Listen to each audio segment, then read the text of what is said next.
Let's start with the prayers. Okay. Until I reach enlightenment, I take refuge in the Buddha, the Dharma, and the Supreme Assembly. By accumulating merit and wisdom through generosity and the other perfections, may I attain Buddhahood for the benefit of all sentient beings. Until I reach enlightenment, I take refuge in the Buddha, the Dharma, and the Supreme Assembly. By accumulating merit and wisdom through generosity and the other perfections, may I attain Buddhahood for the benefit of all sentient beings. Until I reach enlightenment, I take refuge in the Buddha, the Dharma, and the Supreme Assembly. By accumulating merit and wisdom through generosity and the other perfections, may I attain Buddhahood for the benefit of all sentient beings. May all sentient beings have happiness and the causes of happiness. May all sentient beings be free from suffering and the causes of suffering. May all sentient beings never be separated from the happiness that is free from suffering. May all sentient beings abide in equanimity, free from attachment and anger, that holds some close and others distant. I pay homage to the Sublime Mother of the victorious ones of the three times, the inexpressible, inconceivable, and indescribable perfection of wisdom, which is unborn, unceasing, and of the nature of space, and which is the object of realization of the self-knowing primordial wisdom. Okay, great. Then if you return to the text, we're now on page, I think 45. Okay, you've got 70 pages. I need to give you the next batch, which I'm working on right now.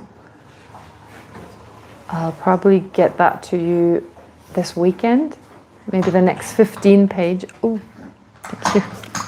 Forgot. Is this clear enough? This is fine, right? The way So the next 15 pages, I'm going to give you the next 15 pages very soon. So we got to page 45. Now, if you remember, it's still part of this one outline, which talks about the practices in general, the practices on the grounds, which ground in general means level, the different levels of a bodhisattva. Oh, I received Jimmy, he sent me a message, or he sent a message in the group, kind of distinguishing between Theravada and the Theravada tradition and the, well, I don't want to call it Mahayana, the universal vehicle tradition. So I thought that was a clear explanation. There weren't any more discussions, so those of you who've been doing these discussions, they're great. I mean, if you want to continue, please do so. Or you could also, if you have any questions, any doubt, put it in there and other people may respond, and maybe I'll address them in class as well. But returning to the text, so the outline we've been discussing so far is more like an introduction to the different bodhisattva levels, which then Lama Tsongkhapa will introduce, of course, based on our Acharya Chandakirti's text. And he mentions now the sources. He's basically, I mean, we all know that fundamental wisdom, this root text of the Mahayana by Arya Nagarjuna, that is the foundation for Acharya Chandakirti's text. So the fundamental wisdom, quite a difficult text. But the idea is if we understand Acharya Chandakirti's text, we then understand the fundamental wisdom. That's the whole point. The whole point of studying commentaries, that eventually we go back to the root text of that particular commentary and then understand it through the means of this commentary. However, Acharya Chandakirti didn't just talk about the fundamental wisdom by Arya Nagarjuna, didn't just talk about emptiness, he put it in the context of what else we need to practice.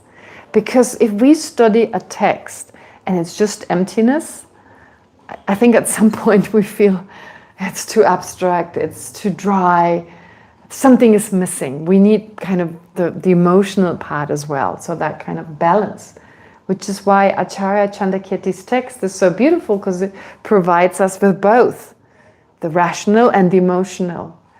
The rational in the form of the explanation of how phenomena really exist, that is emptiness. And on the other hand, of course, love, compassion, generosity, and so on. So where did Acharya Chandrakirti get the explanation of these emotional, these method aspects? They were not described in Arya Nagarjuna's fundamental wisdom. It's emptiness from beginning to end. It's basically, yes, it's really just looking at different phenomena and then analyzing the fact that they can't be found, that they don't exist intrinsically, or at least not the way they appear to us, and so on. But fortunate for us, Arya Nagarjuna composed other texts which very beautifully describe the path to Buddhahood, that is, describes the different methods as well. One of them is, first one of them mentioned here, Precious Garland. The second one is called Praise to the Dharmadhatu. Praise to the Dharmadhatu, or as Geshe Jimba calls it, Praise to the Ultimate Expanse, same text. And lastly, Compendium of Sutras. So all these three texts, Acharya Chandrakirti mentions specifically, saying everything I talked about here when it comes to the Bodhisattva path, or Lama Tsongkhapa really mentioned specifically, saying Acharya Chandrakirti, he relied on them. So he basically understood those were the root texts that Acharya Chandrakirti depended on. Now, in the verses I mentioned last time, they were already cited. They were already cited in the first part that we covered, the homage part, where it very much talked about the three essential practices of a bodhisattva. So these three essential practices are also the causes of a bodhisattva. So they're presented in a way by which they are the causes of a bodhisattva: great compassion, contrived bodhicitta, not yet the spontaneous type, and a cognition of emptiness that is sustained by great compassion. And once you enter the universal path, based on practicing basically these three very intensely, then you continue with the practice of these. So you continue with great compassion. Kind of seems like, oh, you've got great compassion, can ignore that. No way. Great compassion is amazing. That mind, once you have it, it changes our entire life. It changes everything.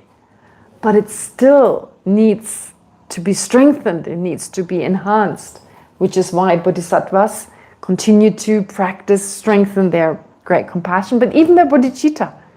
That mind needs to become stronger, needs to be enhanced, needs to, what else to say? Become stronger, strengthened. And of course, the realization of emptiness. You start off with a conceptual mind versus the direct experience. That, of course, needs to be practiced.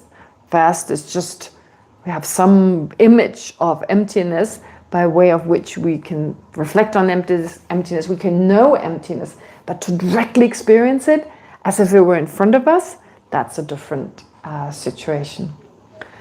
Okay, now that was explained before. And then Lama Tsongkhapa cites other verses from the Precious Garland, which introduce the 6 perfections. Now, you probably know the 6 perfections. So I'm not going through them now because we don't know them. I mean, for some of us, they may be new, but in general, this is also following Lama Tsongkhapa's instructions. It's not about hearing something you never heard before, amassing knowledge, amassing more information. No, it's about learning or putting into practice what we've learned. And even if we've heard about these ideas before, to listen with a different kind of attitude, kind of like, am I doing this? Am I doing this? For instance, could I practice more of this? Is there room for improvement? So we listen to the teachings. We should be listening to the teachings in a different way. Of course, if it's totally new information, we may have to focus more on the terminology, on the explanation. But especially if it's something we've heard before, a very effective way that Lama Tsongkhapa very much emphasizes is, how's this relevant to me? How is this, what can I learn from this? What can I improve? It's kind of like a reminder. Very important. When you hear teachings, you don't listen to them in the sense, oh, I heard that before. I can just daydream a little bit. I know all this. That's not the way to listen to Dharma teachings. I said that many times. When His Holiness the Dalai Lama gives teachings, and many of the highly advanced geshes are there, lamas, rinpoches, I mean, what His Holiness talks about, oftentimes, especially when His Holiness gives an introduction to Buddhism to the main audience, if they come from, I don't know, Korea or whichever country they come from, these geshes, these lamas, they listen so attentively. Not like they've never heard the words before or like they don't know the concepts, but they take it to heart. They practice in that moment. Oh, okay, so His Holiness is talking to me specifically. So how's this relevant? How's this? There's a very specific way of listening. Okay, so let's maybe, since Lama Tsongkhapa has already previously encouraged us or has reminded us, it's just for practice, it's just for practice, that's why we're doing this, let's adopt that kind of way of listening. All right, so anyway, Lama Tsongkhapa here cites these verses, so I first read them as they're cited in Illuminating the Intent. Of course, not from Lama Tsongkhapa himself, he's just citing them from the Precious Garland. So what does he say? Here, to present in brief. Think, this Nagarjuna taught this like more than 1,000 years ago. Isn't that incredible? And we read it now, and we understand it. It's not that difficult. I mean, the English, of course, helps. The English translation, it's not like... But actually, it's kind of this voice from the past of the second Buddha. It's quite fascinating. So even though Nagarjuna is not around any longer in the same way he was around then, of course he's still around, but it's just fascinating how what he taught so long ago, we can still understand it, and it's still totally relevant. Anyway, so what does he say?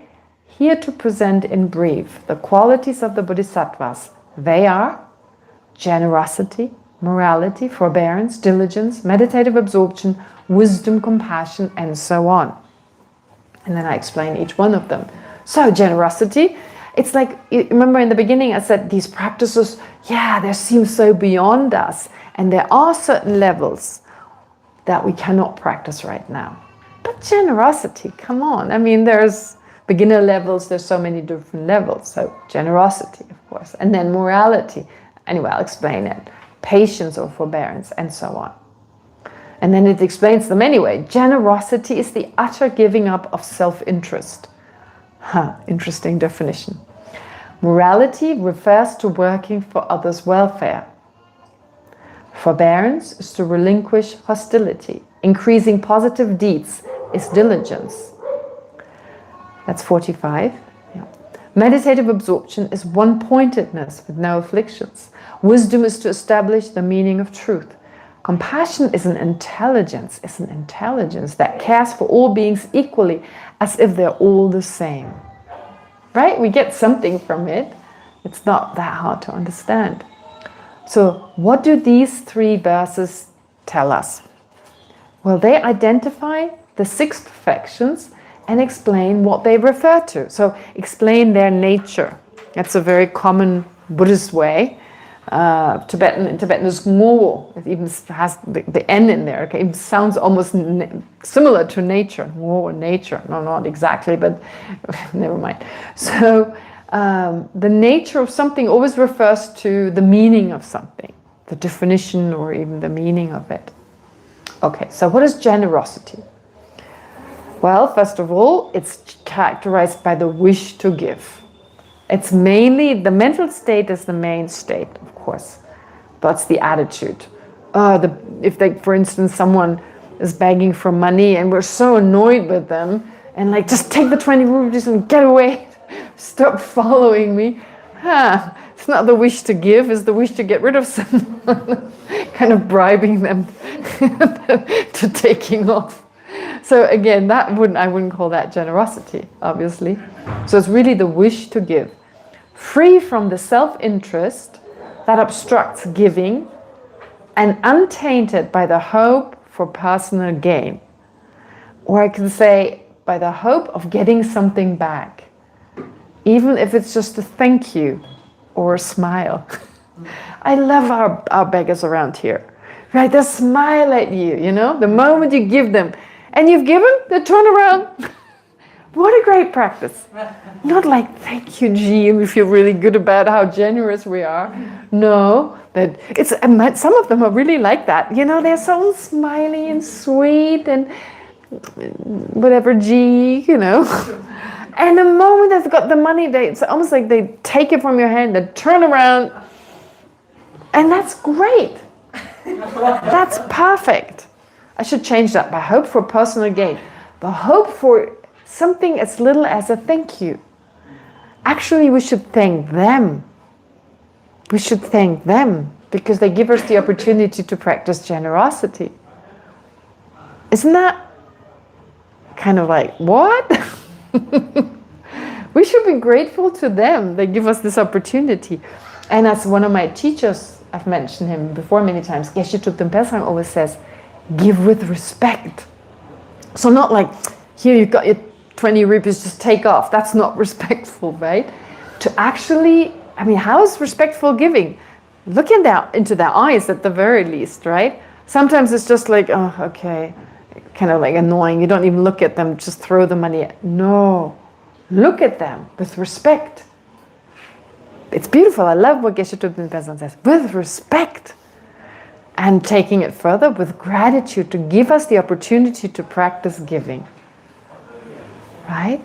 So, okay.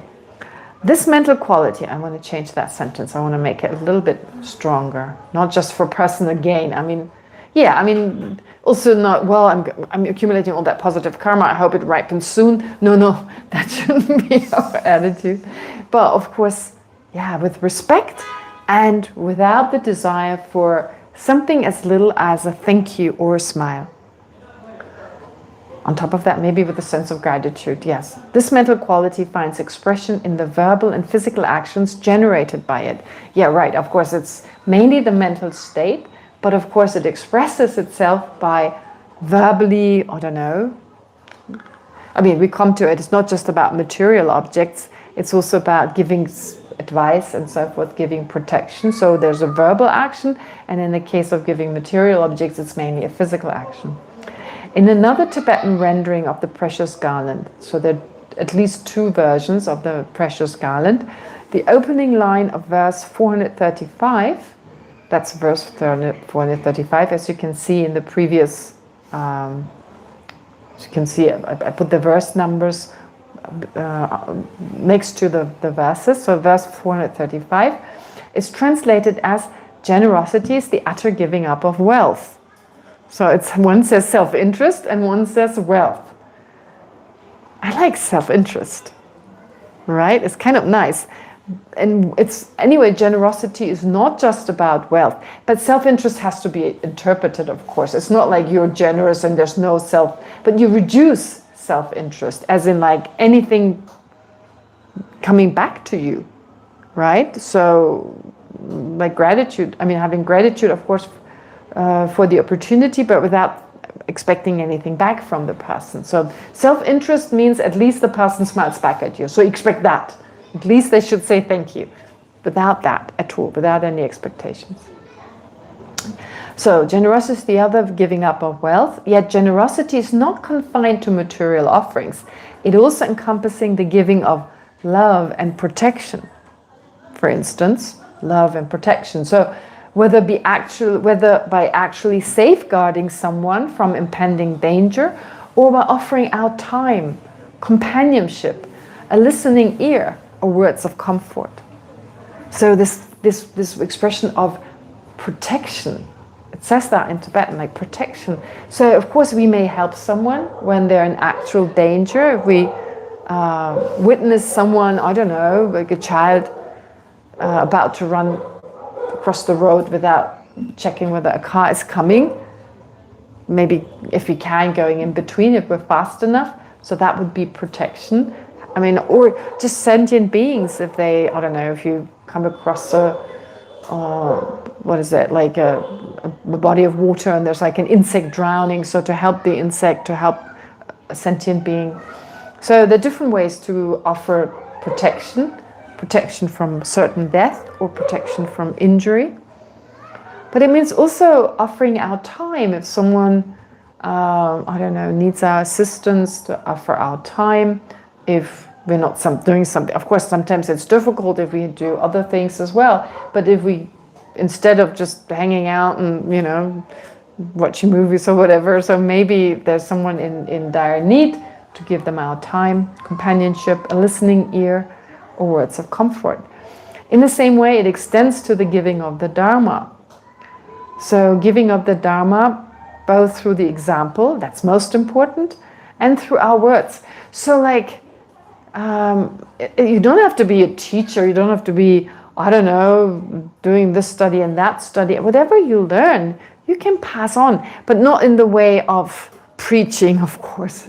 No, not at all. But like just in a conversation, don't call it the Dharma, don't use the terminology, but these are universal ideas.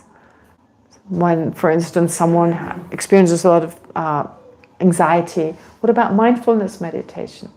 A lot of people don't even know it comes from Buddhism.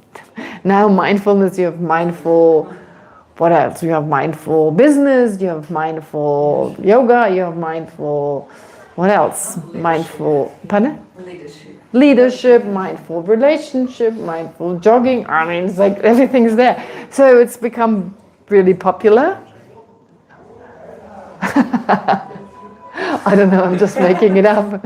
So the point is, we have mindfulness is really, you know, popular, I'd say, very popular. And so, but it's still very beneficial. I mean, there are soldiers, for instance, with PTSD, and it said that certain mindfulness meditations have really helped them to overcome their trauma. And then, so that would be generosity with the Dharma. Or there's so many different ways to talk about love and compassion, whatever we've learned. Just don't call it Buddhism. Just don't, I mean, especially in the West, where people are a little suspicious of religion. You don't want to package it. Don't use like words like reincarnation, or maybe not. But there's so much we can do. There's so much we can use psychological terminology, which is very similar. And then people are more receptive. That's incredible service. Or just listening to them, of course. So that's generosity. And again, can we do better? Is there room for improvement? Could we do more? And generosity is not about giving away everything you've got, because then you can't be generous afterwards. You've got nothing left to give, at least material objects. It's not the amount, it's giving itself, which I really like in some other traditions, like religious traditions.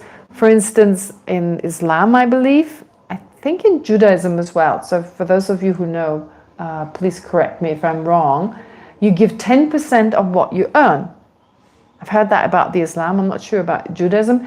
Does it exist in Christianity? Is that idea as well? I've not heard about it, but that doesn't mean anything. Yeah, you have that as well. Okay, so therefore, yeah, this is actually quite beautiful. A certain amount every month, you put it aside and you give it to people who are in need, whatever that means.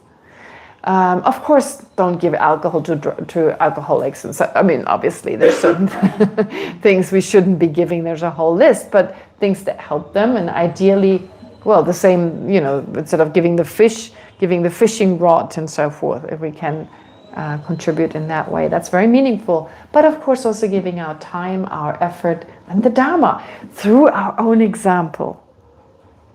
That is most important, isn't it? To practice the Dharma is actually an act of generosity. Because especially with the people around us, if you have a partner, for instance, who's not Buddhist, or who is Buddhist, I mean, like, it doesn't matter. Just being kind and compassionate and patient, that is an act of generosity. Isn't that beautiful? Right? So all our actions can become an act of generosity if done with the right attitude. Again, I want to give this, I want to be a good example so that other people want to be around me and possibly emulate me, like also act kindly. We all have that experience. We're around someone who really inspires us to be kind. As a child, I loved these movies about nuns. I didn't want to become I wanted to become like Christian nuns. I wanted to become a nun when I was 5 or 6, and then I gave up on that. It was like, no, a teenager, like, no way. I mean, like, you know, my friends were just like that. So like, oh, these pure women, it was so beautiful. So I remember watching these movies and like, I want to be like that. It was really difficult because I was like, you know, lying and cheating and stuff, you know, as a child, like having, you know, like, I don't know, arguments with my parents, but I was always inspired by these pure women, right? There was one Audrey Hepburn called The Nun. I watched that. So anyway, but it's kind of like, I remember how I was inspired. By an hour and a half, I was inspired. Didn't last long, but still. So we are inspired, aren't we, by certain people, by some lamas, by some ordained, like monks or nuns possibly, or lay people.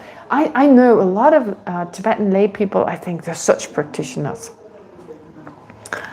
You don't know this person I'm talking about, but down in Sar, you have Sar College, you know Sar College?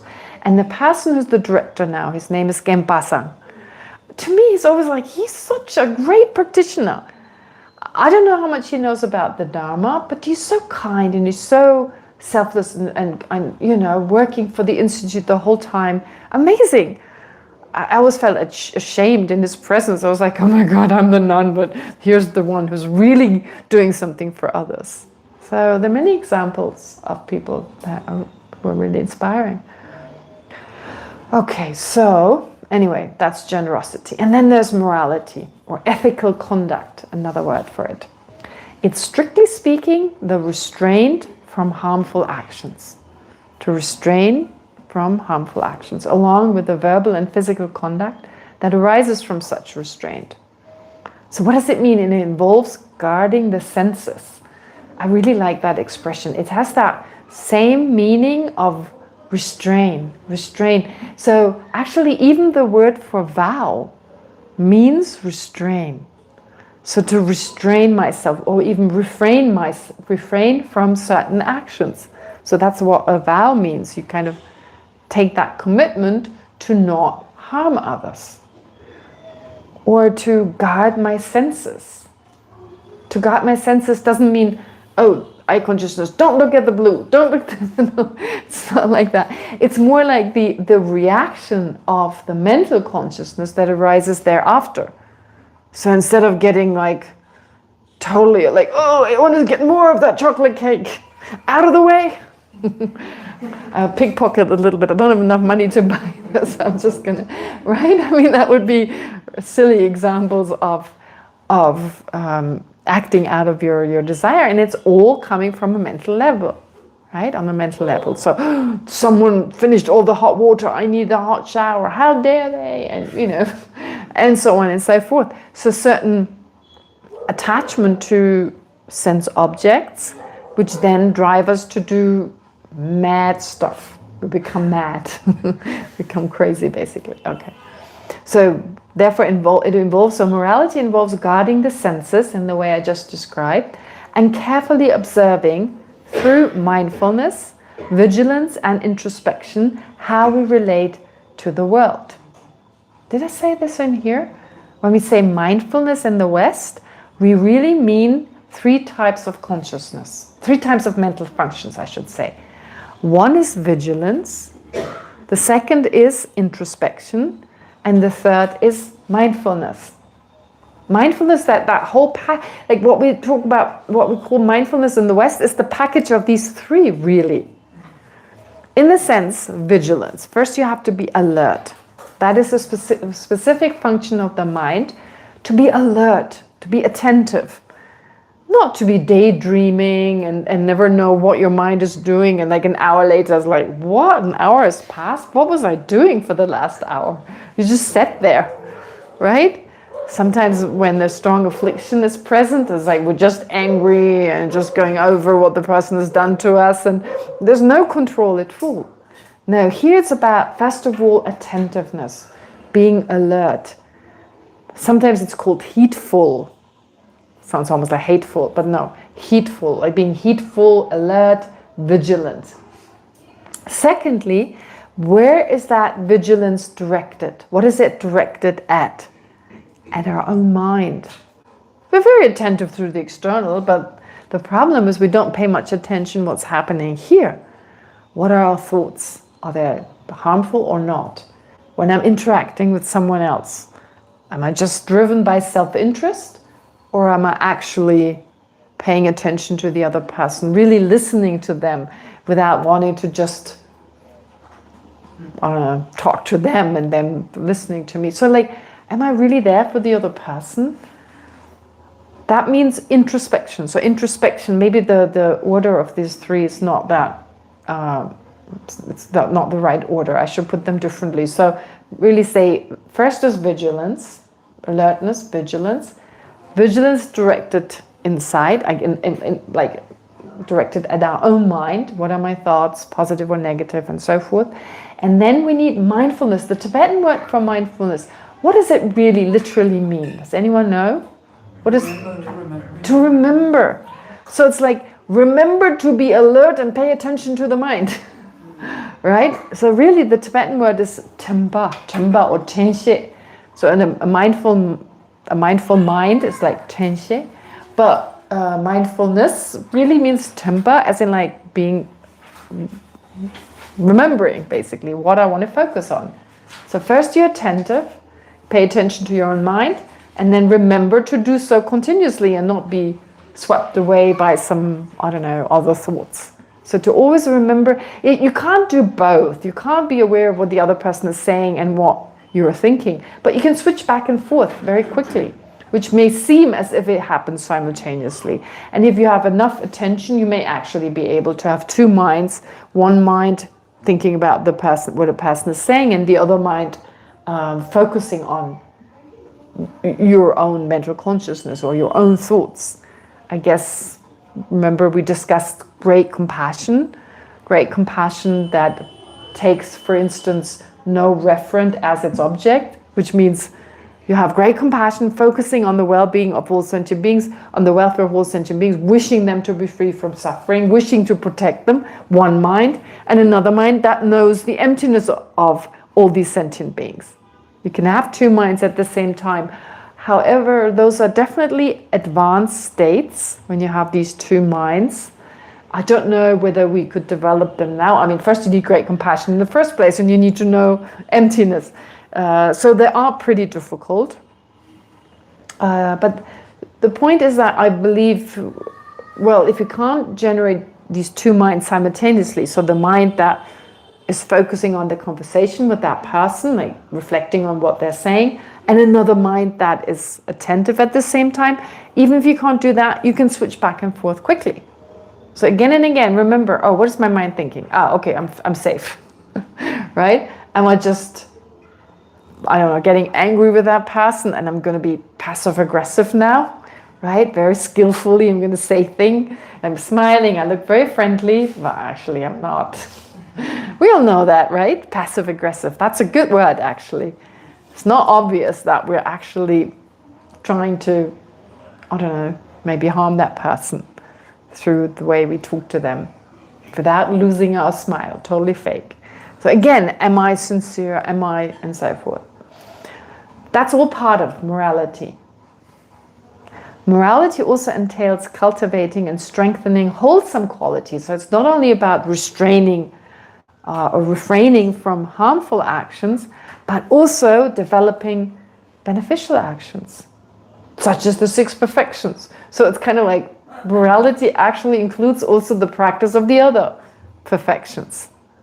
That's also a type. So it's a generosity, doing that, but it's also a type of morality, as well as working for the welfare of all sentient beings through compassionate actions. In this respect, it further requires bodhisattvas to restrain intentions directed solely toward personal liberation.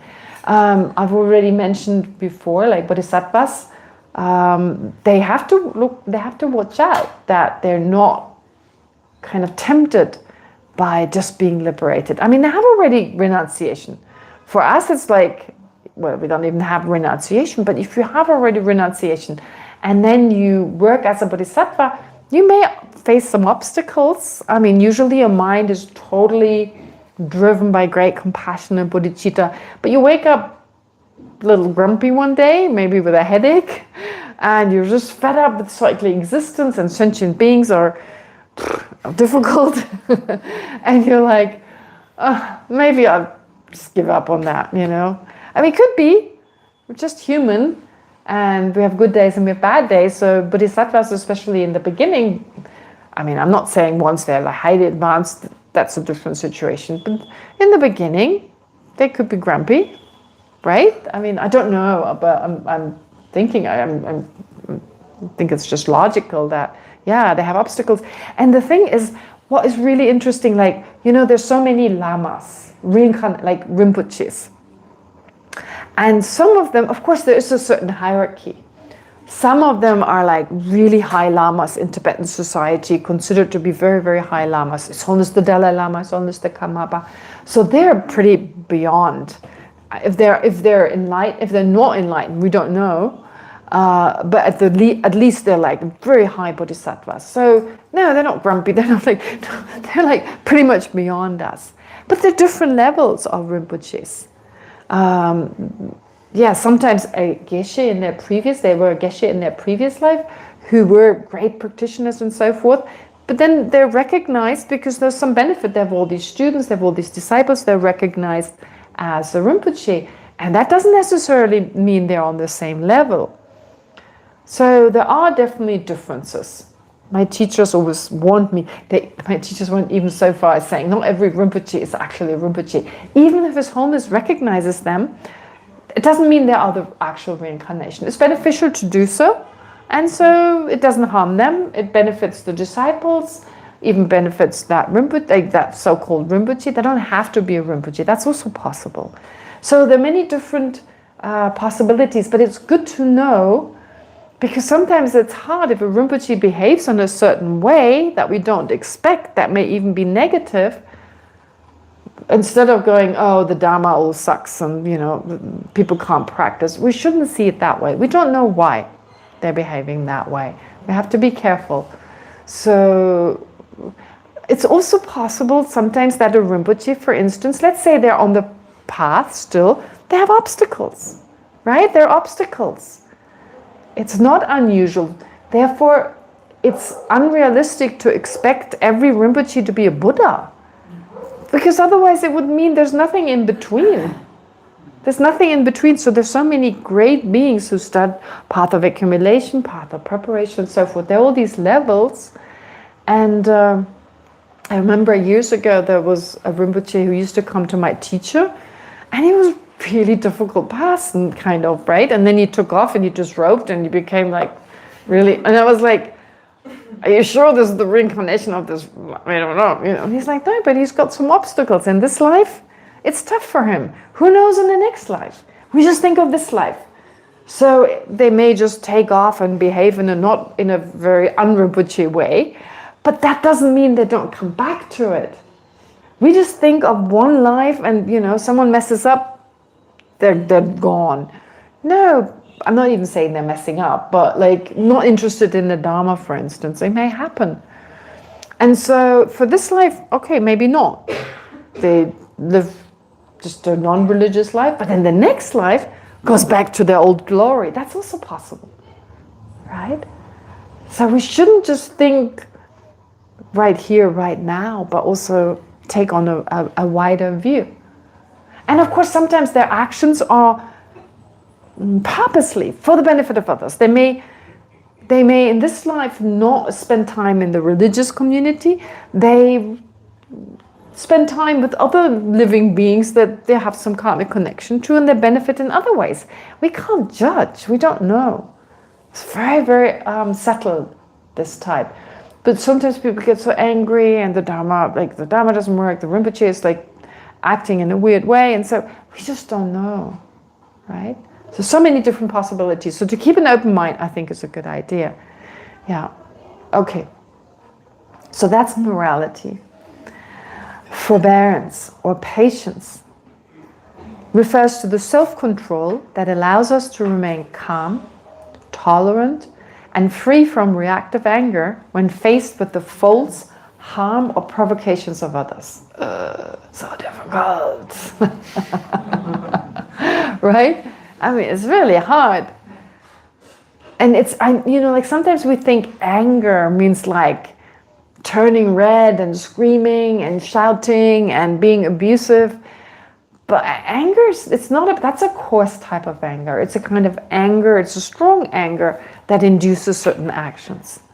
But even passive aggression, even, like feeling like, without showing it, right? That moment of annoyance, that moment of resentment, that's anger.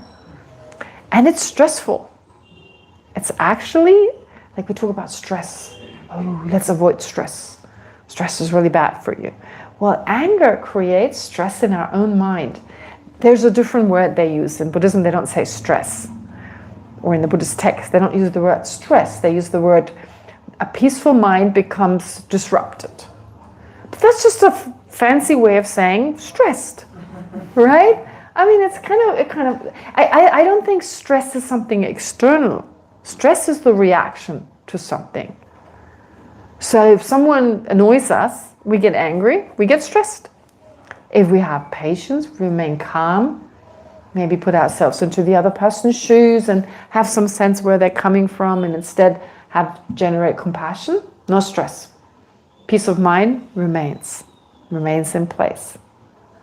Similarly, like when there's like external, we have to work quickly, we have to work fast, and it's faster than we can do it. We get impatient, maybe with ourselves, we get annoyed, we can't do it. We try to do two things at the same time, but we can't really multitask, and then we get stressed. It's actually just a mental reaction. It's not the task themselves. Otherwise, an AI would be really stressed. I mean, having talked about AIs previously, or a computer or something. I mean, it's our reaction. However, I'm less concerned with that kind of stress, rather with anger. Because I think people who are really stressed also have a lot of afflictions. It's not just that they feel, oh, this is overwhelming. It's like there's attachment, there's resentment, there's anger. You're angry with yourself. And when you're angry with yourself, you can't think straight. So you cannot do the work. It gets even worse when it comes to doing the job. And then you're like, you want to break something, right? So, therefore, patience, staying calm. And I admire people who are like so calm. There's some people who are always calm. Can't do it, it's okay, I'll give my best. It's fine, and then they get it done. Maybe not in a split second, they take a minute, but there's some really cool, calm people, right? I think we can all think of someone, like just always kind of calm. Very good attitude, very good for patience, and also for practicing the Dharma. That's why I think, for instance, Tibetans are really good. And Indians are very good for practicing the Dharma, because usually they're calm. They're more laid back than we are. Da. Really, I mean, they're so, it's like, okay. They're just much calmer. They're just much calmer. Which is why, when you look around in the world, people who are generally more laid back, the Dharma works better for them. Can you think of a nationality? You can. A nationality, people of a particular country, that they're very laid back and the Dharma thrives in that country? Australia, exactly. That's why I was looking at you. You spent some time there. So, Australians, they're so laid back. And there are a lot of Dharma centers there, and interest in the Dharma. And wow, that is such a good quality. We have to, I guess the first thing we need to do when we start practicing, chill. Just chill. Just chill. Right? I mean, when we start meditating, mindful meditation, it should really be to unwind first. It's okay. Right? We need to chill, honestly. And the most chill people are the best practitioners. Yeah, they really are. Yeah, I couldn't do that. It's okay. That's all right. I'll try again. Pick myself up and keep trying. There is a song. No one seems to know that song. There is a song where the woman sings, pick myself up and keep trying. Is it Beyonce or something? It's just, I don't know songs that much, Beyonce or something. I don't know, but every now and then if I pay attention, especially when I'm at home, I listen to and I keep thinking, that is such a clever sentence. Pick myself up and keep trying. I love that. I don't know what the song is, but every time I hear it, I think, yes. It's like, okay, things go wrong, it's not going your way, but just pick yourself up and keep trying. Just, just do it again. Like His Holiness says, don't give up. So that's forbearance. That's forbearance. To chill, basically. That's also part of it.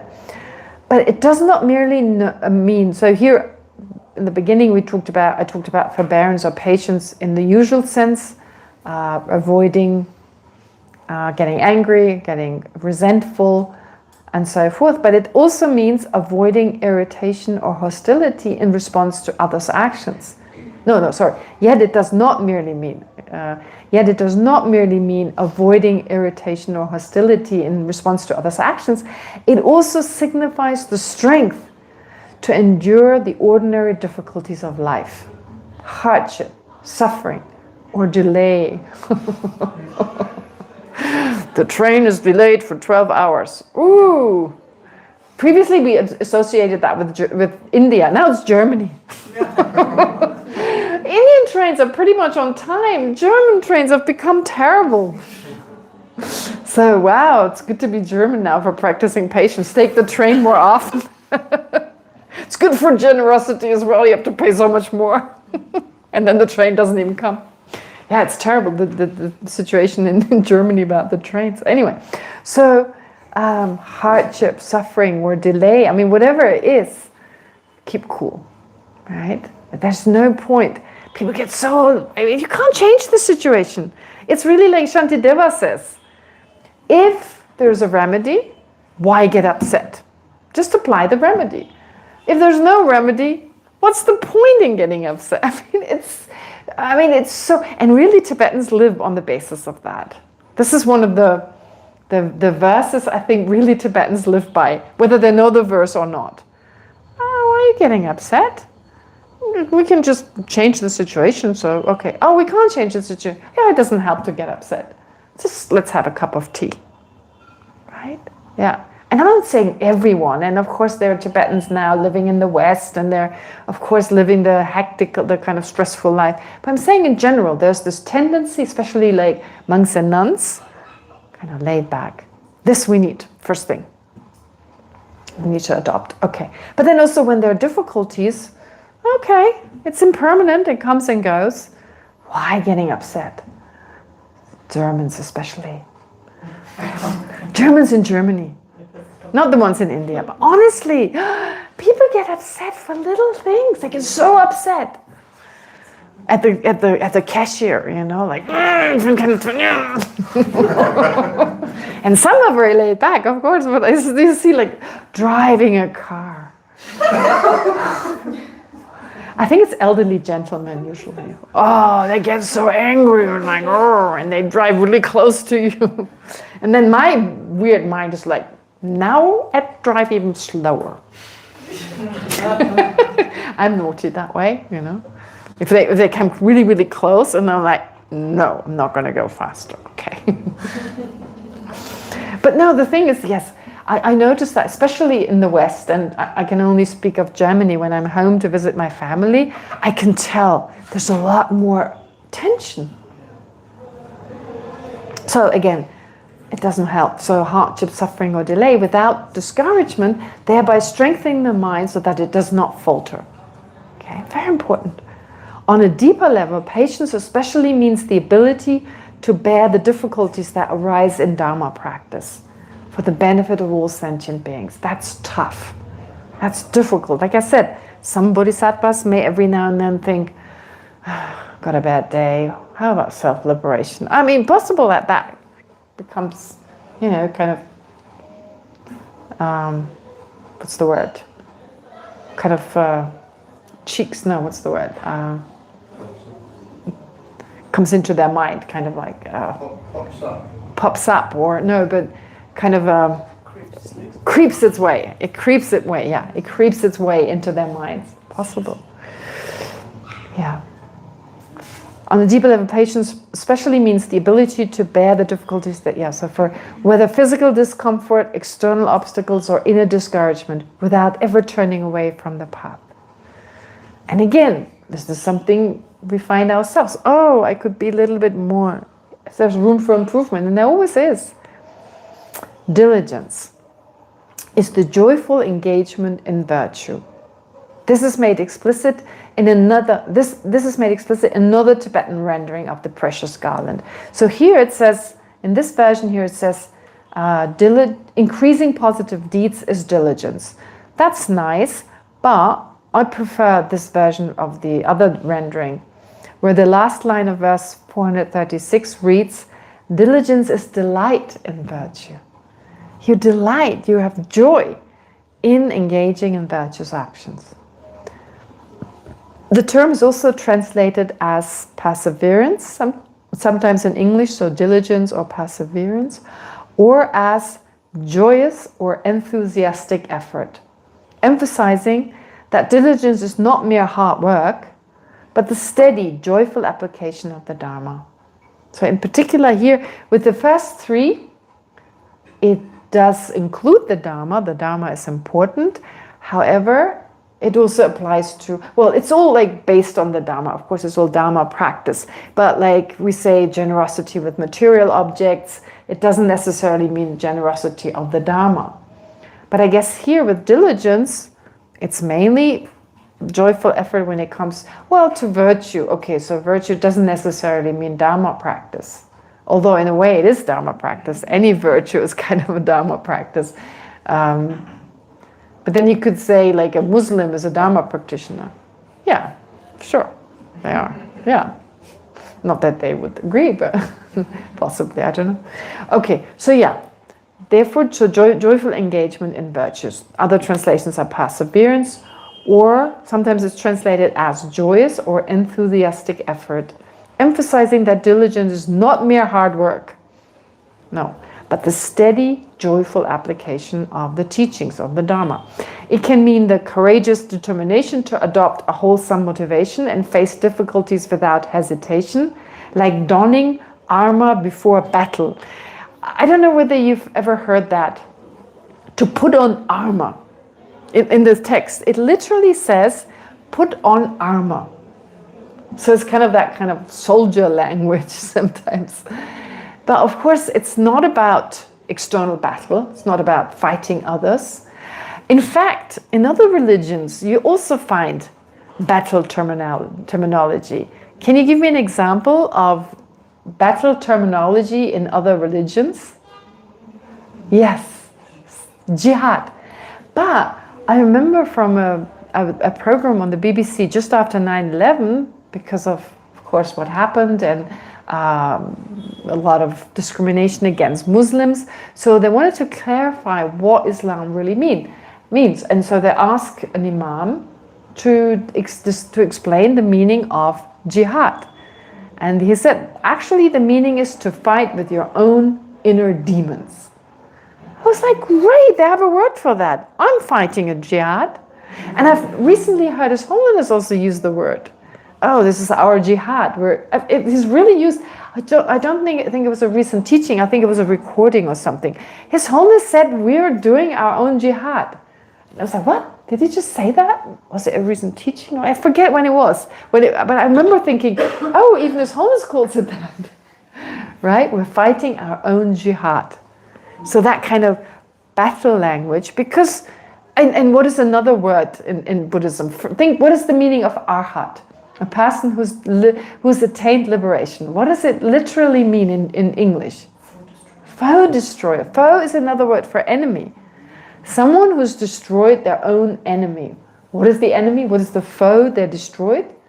Afflictions. So you've got a foe destroyer who's gone through a jihad and now has become a foe destroyer, right? Which means actually, yeah, like oftentimes we're like in battle. Me against the rest of the world because they're responsible for all my trouble. It feels that way. And I guess it's that strong energy we have, that strong kind of sometimes aggressive energy, if you like. But here it's kind of like this energy, this strong, it should be applied to our own mind, but not in an aggressive fashion. I mean, sometimes when we're gentle with our own mind, yeah, come on, now get up, right? Kind of like, oh, gentle, don't get up now, just sleep a little longer, you're also a sentient being, right? But it's like, now get up, you've got work to do. Yeah, there's a difference between doing too much and overindulgence when it comes to, I don't know, being lazy or whatever.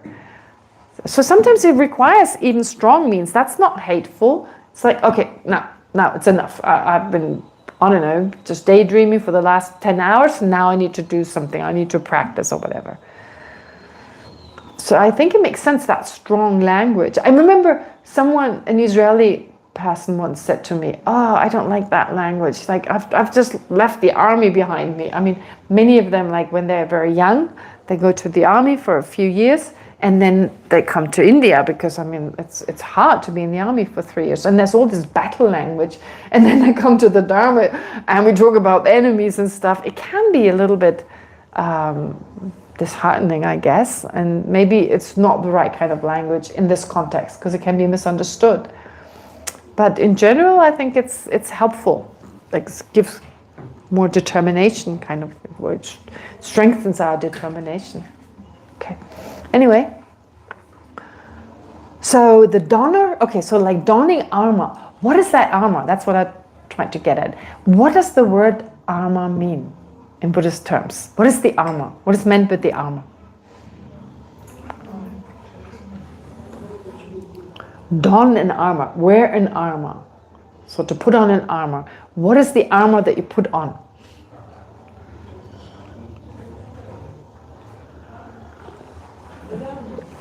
Yes? Huh? The Dharma? No. It's a Dharma, but it's not the Dharma as such. I mean, it is a Dharma, a type of Dharma, but something very specific. What protects you? Pardon? Meditation? Yeah, that's it. Very good. It's the motivation of bodhicitta. It's like the motivation. It's usually the motivation, but what's our motivation supposed to be? Bodhicitta. That's the motivating. So great compassion, bodhicitta. That's the armor. I mean, what is it that discourages us? It's the absence of bodhicitta. If we do it for the benefit of all sentient beings, if our compassion drives us, we're ready to do. I mean, the thing is, like, when you look at parents, sometimes the worldly examples are the best. Parents, they wouldn't do all the stuff they do. I mean, like in the US in particular, when it's so expensive to go to university, and then you've got 3 kids, you have to get through university. I'm amazed how people manage to do it. I mean, you're working your butt off. I'm sorry for that. But you're basically working day and night, not for yourself, for your child, so they can go to university. That's incredible. I think from an ordinary, kind of a worldly point of view, incredible. And I mean, people do that in other countries as well, but I just come up with that extreme example where in the US, I mean, in Germany, you don't have to pay for the universities, but then they're kind of falling apart right now because there's no one to pay for them. So they don't have the same kind of university as you have in the US. But the downside, of course, is that you have to pay a lot of money to get into some of the really good ones, unless you've got a scholarship. And so, wow, these parents working so hard. And so they do it happily, because they do it for the benefit of their children. They do it to benefit their children. They want them to be happy. That is the drive they have, right? It's beautiful. They want them to be happy. That's their motivation. And for that happiness, they're willing to, that is the armor here. That's the worldly armor. Wish for them to be happy. The armor from the point of view of the universal vehicle, from the point of view of the Dharma, especially the universal vehicle, is bodhicitta. You want all sentient beings to be happy, which means to be free from suffering. They can only be happy if they're free from suffering. You want to bring this about. What's the best way? You become a Buddha. You're becoming a Buddha. Same thing. Well, similar mechanic, if you like, similar, yeah. So here, I already said it, basically, so it can mean the courageous determination to adopt a wholesome motivation. So here the motivation, the main motivation, of course, is great compassion and bodhicitta.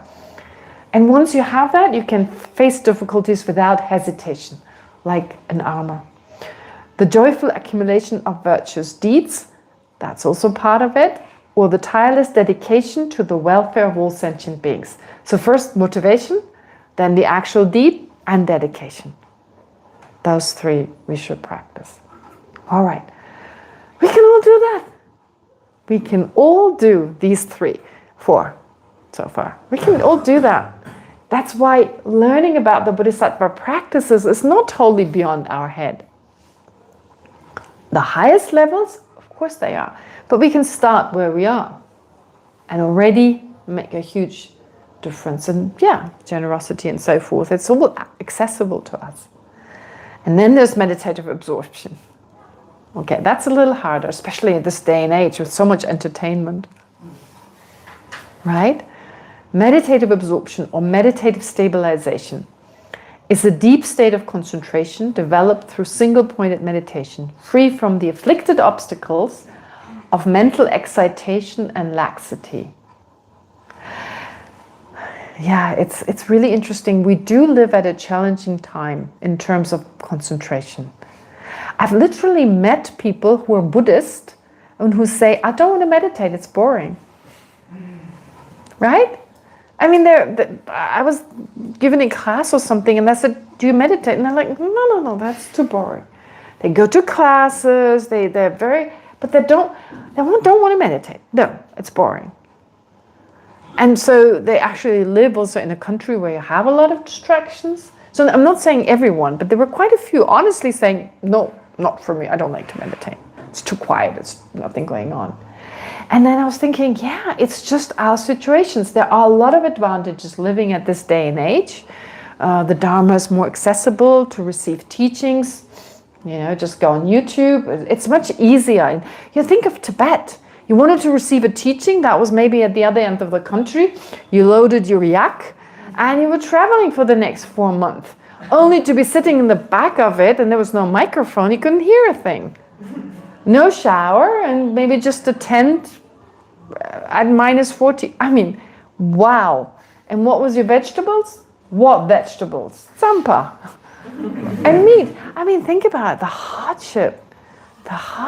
I mean, just a day in Tibet, like in those days, you know, at that time, shower once a year before Losar or whatever.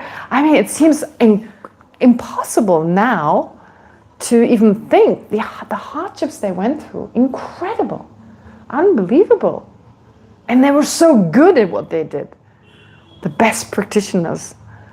And now, oh, we need this, we need that. And then all the distractions. I'm just reminded, you know, like these old movies? Like these old movies from the 50s and 40s? I mean, just even when they, what is it, the beginning part, when you just show the names of the, am I supposed to read all this?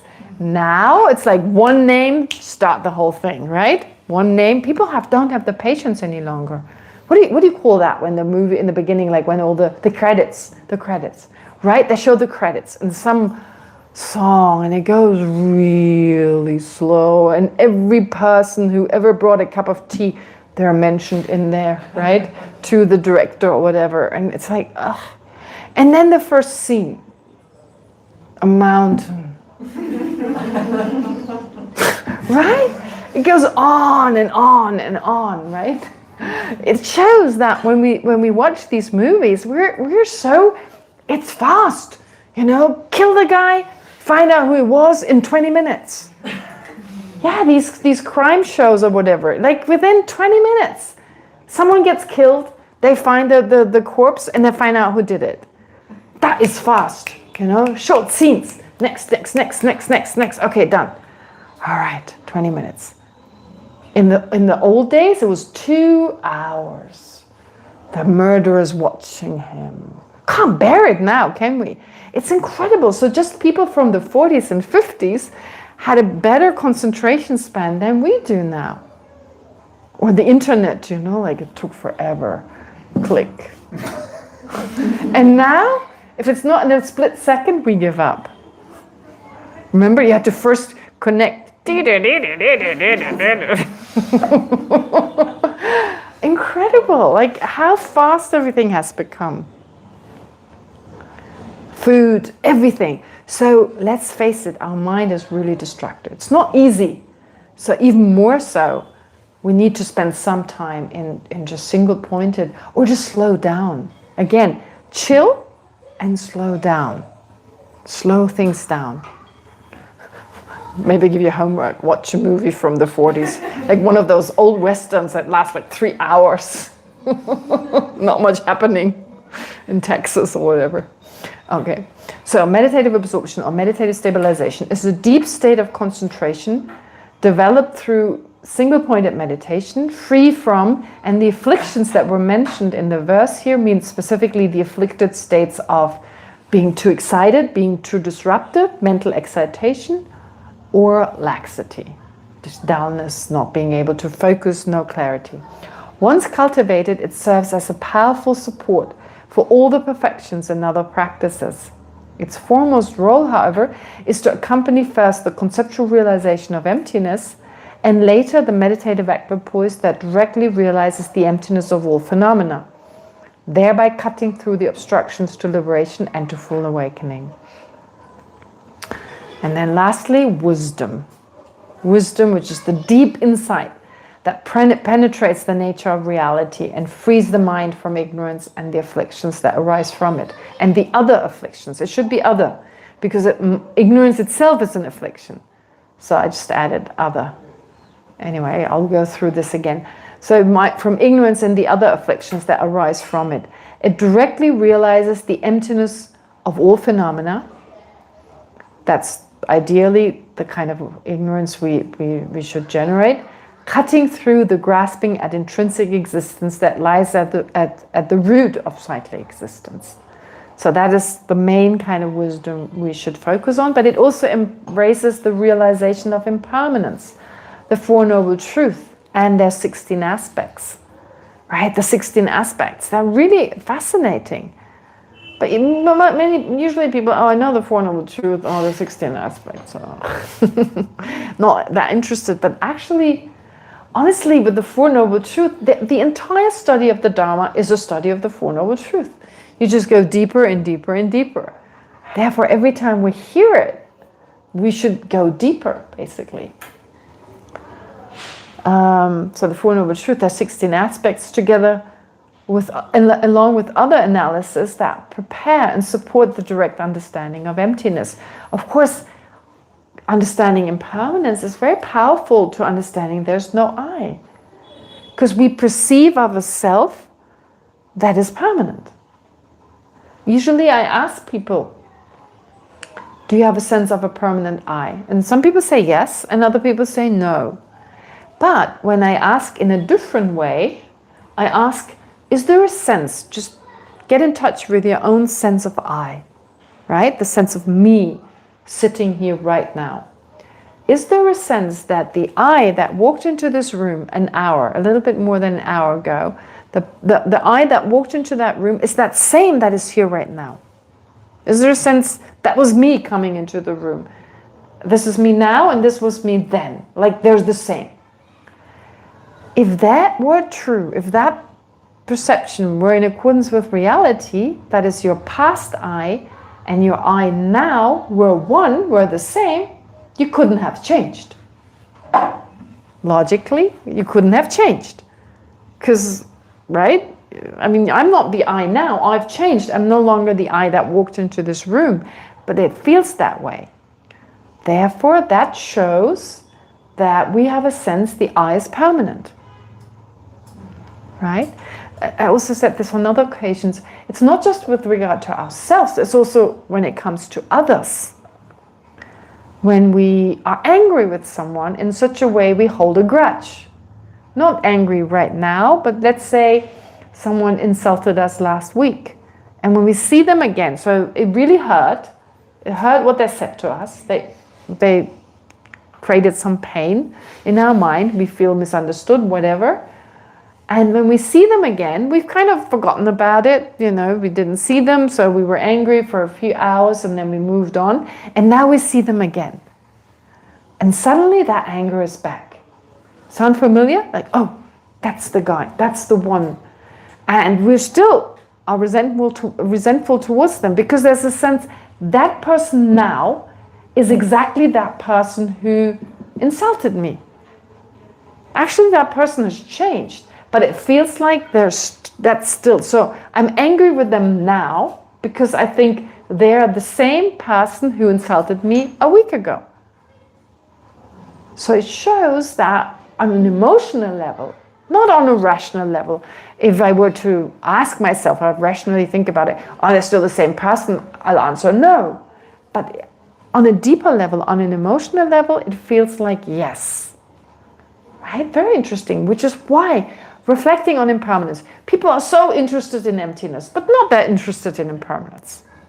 Right? If you talk about a class on impermanence, I don't think it's that popular. It's not as popular as a class on selflessness, emptiness.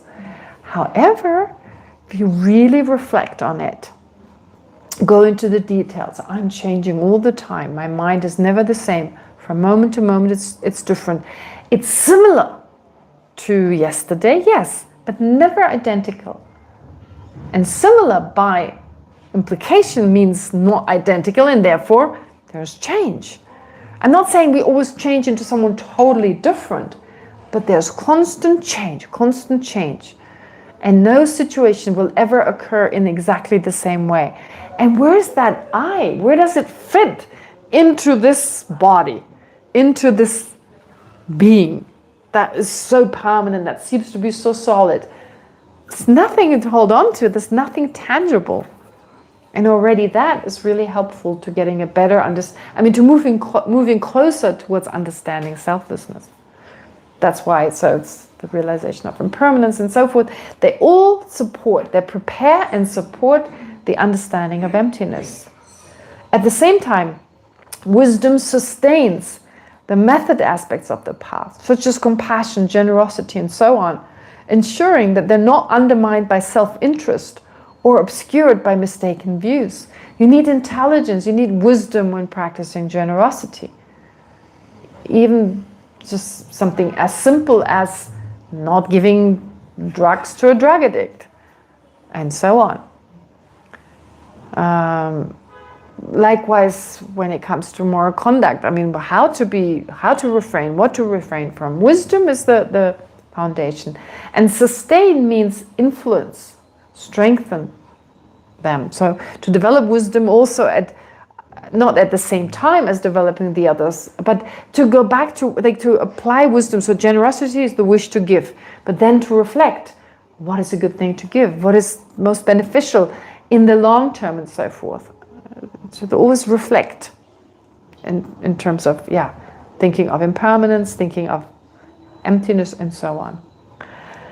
These 6 practices, so generosity and so on, are also performed actually by practitioners of the lower vehicle, the Theravada, or the foundational vehicle, so hearers and solitary realizers, and even some non-Buddhists. However, to qualify as perfections in the continuum of a bodhisattva, they must meet 3 criteria. They must be motivated and sustained by bodhicitta. Okay, so to become a perfection, the word perfection is a little bit misleading in a way. It's like, I'm already perfect at it. Perfection. Now, we've heard it so many times, we no longer question it. But the Tibetan word for perfection is actually to go to the other side.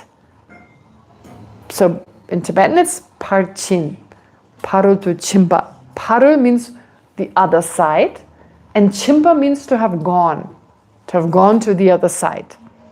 So this side is the samsaric, the afflicted, obstructed side, and the other side is that of a Buddha.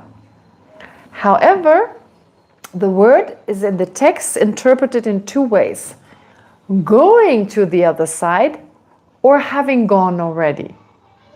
The Tibetan word, the Sanskrit word paramita is the Sanskrit word. So paramita they interpret in two ways: having gone to the other side or going to the other side. Who has gone to the other side? A Buddha.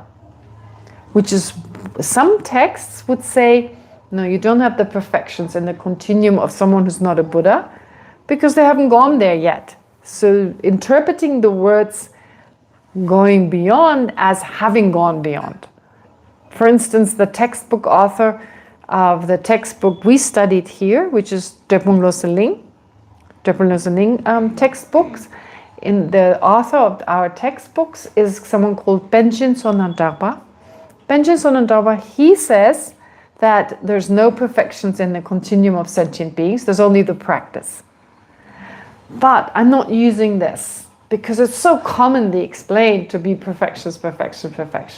So I rather use Jetsun Shogi Gensen from Sarah Jade, the explanation given there, where the word perfection is interpreted to mean going beyond, being in the process of going beyond. So therefore you called it perfection, that's the word. Some people use the word paramita. So perfection meaning not you become perfect, but it means you're in the process of getting there. That's why we say perfection. Just in case you wondered, if you're like, let's say on the Bodhisattva path, they're practicing the perfections. All right, we do say practicing the perfection, but have they generated the perfection of generosity? Yes. Are they perfect at it? No. Right? I think that's important to understand. Yes. In the West, we often have the idea that perfection can be just for one aspect. So you can be perfect in one thing. But this is just not possible if we think of interdependence of all things, is it? I would go further. So Bernd is saying, in the West, we have this view that perfection refers to just a single activity, for instance. But if you think about that, it's impossible to be perfect in terms of one activity, but not in terms of something else. That is true. I agree. Because of interdependence. How can you be perfect at doing, I don't know, one thing or the other, but not be perfect at something else because they're connected? But I go even further. I don't even think there is perfection. Honestly, I don't even think a Buddha is perfect. I mean, perfect, of course, is relative. But a Buddha wishes to take the suffering of all sentient, starts off with the wish to, but it's not omnipotent. A Buddha is not omnipotent. So what does perfect mean? Perfect can mean different things. It can mean without any limitations. Buddha still has limitations, our karma. You could argue, but it's still okay to use the word perfect because it couldn't get any better. There's no room for improvement. So in that sense, okay, all right, can't move too much. I always need to remind myself, I'm using my hands too much. But somehow I can't talk when I don't use my hands. It doesn't come out. Put it to the glasses. Pardon? Put it to the glasses, maybe. The microphone. Okay, yeah. Okay, anyway, so, therefore perfection, of course it's just a label. You can label it in relation to the fact that it doesn't get any better. Once you become a Buddha, there's nothing more that you could achieve. In that sense, as in like mental qualities, in that sense, perfect works. But I don't like to use the word because we're so obsessed with perfection in the West. That's our problem. It's so unrealistic what we're trying to achieve, and people, they achieve a burnout, for instance, because they try to do it perfect. No one can do that. And it's suggested by, for instance, advertising, right? It's subliminal. What's the word? Subliminal? Yeah, thank you. It's subliminal. It's kind of like, it's not that obvious. Sometimes it is, be the perfect housewife and wash with Ariel or something. I mean, they do say that, right? Or be the perfect man, drive a Mercedes or whatever. It is kind of sometimes spelled out, but oftentimes it's just, it's kind of like suggested. You know, like, oh, that's the kind of perfect person, gets it all right. And they, I don't know, brush their teeth with Colgate or whatever. So it's like suggested if you do that, then you be, so it's even possible to be perfect. And I know, even from some of my siblings, like, they want to be perfect, they admit, they know it's impossible, and they're still driven by that desire. It's interesting. So we have to let go of that. It's stressful to even want that. It's so unrealistic. Be okay with second class. I mean, if it's just, you've done half the job, that's better than not doing it at all. Right? It's just enjoying while doing it, and then, you know, rejoice in what you have. It's so bizarre how we sometimes just see the incomplete, you know, the half glass full or not. Or like, I love the idea of gain and loss. If you think about it, gain and loss. We're so into gain and loss. But really, when you think about it, there is no intrinsic gain or loss. I've noticed this in India. You know, the example I give, changing money. You've got $100 and you go to the bank tomorrow. You have to go to the bank tomorrow. You have to change tomorrow. What's the exchange rate? I have no idea. Let's say 6,000 rupees. Is that for $100? Makes sense, right? Yeah. Okay, let's say like it's 6,000. Now, you have to change tomorrow. No way around it. Can't go today. Bank's closed. Have to go tomorrow. So you're going to get 6,000. And you find out today you got 6,300. Oh, how if I just had, I feel like such a huge loss. Or you find out today it's 5,700 and you go, yeah, you get the same money. You're gonna get, and the bank is closed, it doesn't matter, you get your 6,000. But because you compare it to what happened before, you see it as a gain or a loss. There is no, it's 6,000 in both cases. You have no choice. And if it's, let's say the day after tomorrow, you get a lot more. You didn't know, you've got no crystal ball to look at like, oh, I know exactly what the exchange rate will be. Right? You just don't know. You have no way of knowing. So in the end, it's like, so why compare it? Then compare it of like 10 years ago when you got a lot less. If it bothers you that much, I don't know whether it was a lot less, but you know, think of a time when it was less and focus on that. It's really just the focus. And we choose the one, right? Today it was 6,300. On Sunday it's 5,700. We choose today, of course. Oh, if I'd just gone a day earlier. What a waste of time. And that sense of loss, right? It's fascinating how our mind works.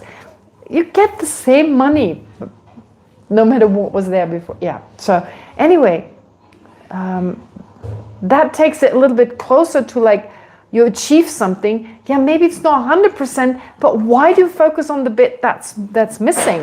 Why not focus on the part that's there? Life would become so much easier.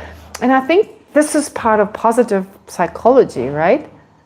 And it may be such a positive psychology, but it makes so much sense. We could avoid a lot of suffering that is just coming from our own mind. Obviously from our own mind. Okay. Of course, if you like to suffer, please go ahead, you know. Negative psychology, yeah. Knock yourself out. But if we don't want to, so that's the absurdity. We don't enjoy it at all. All right. Anyway, so wisdom. At the same time, wisdom sustains. Yeah. Oh, sorry. Now going back to perfections. Let's agree on using this term perfection. But it can only be a perfection if it performs certain criteria. So 3 of them here. They must be motivated and sustained by bodhicitta. They must be sustained by an understanding of emptiness. Okay. will having some sense of at least, particularly by thinking that the practitioner, the object, and the act of generosity, for instance, are empty.